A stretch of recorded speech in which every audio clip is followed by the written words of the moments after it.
Yeah, so let me, first of all, say something about the medical situation, the system that we're in right now. It's not sustainable. You're seeing significant increases all the time. You're seeing a decrease in quality. And I'm a simple guy, like, been involved in business for a long time, and there's two main problems that we have right now. One is lack of competition, and the other one is muddler middle people. And that's the problem. So if you want to look at what's going to improve the systems as we move forward, it's going to be more competition, and it's going to be less people in the middle that really aren't contributing to what's happening. So that's what Sympl Benefits is doing, by the way.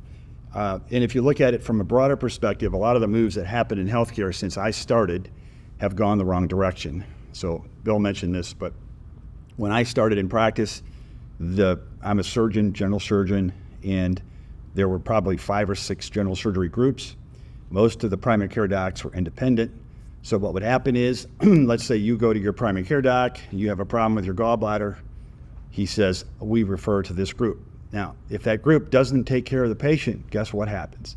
They refer to a different group. In fact, sometimes that would go back and forth. And then that went to another level in terms of the hospitals. So if I'm a surgeon, I was on staff at all the hospitals. My patient, I'd take the patient to one of the hospitals and I would do surgery. And if the process went well, great. If something was wrong, I'd call somebody at the hospital and say, hey, there's some issues. If it wasn't corrected, I'd say, okay, you know what I'm going to do? My patients are going to the other hospital now. So the process was the primary care doc, the specialists, all of these folks had an incentive to deliver accountability. The hospitals didn't like the fact that the primary care docs had so much say, so much control. And the other side, which he mentioned, is correct. The primary care docs really are the quarterbacks that are getting paid the least. So as a result of that, they would bring the quarterbacks in, the primary care docs, into the hospital system, pay them a little bit more, but then they would start to affect them in terms of how they referred, what they did. They'd throw more patients at them. And the hospital always has more middle people. The frustrating thing that I hear from my physician friends that are in those systems is they're responding to some person who doesn't even have a lot of business sense.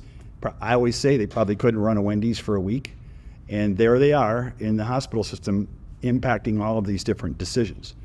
So that's my broad perspective, is we need to get some of the middle people out. And the way to do that is competition. Where are the costs primarily? Right now it's procedural based. Surgeries cost a lot of money, and ER is another one. You go through the ER and then it directs through the process. So the opportunity to have competition with surgical centers is critical. Opportunities to have primary care docs who are independent that can make choices based on quality and value is really going to be important as we move forward. And businesses have to be a part of this. Businesses have to participate. And if they do, and I suspect they will, because they aren't going to be able to just continue these increases, that's going to be the way that the system starts to correct. And that's going to be important.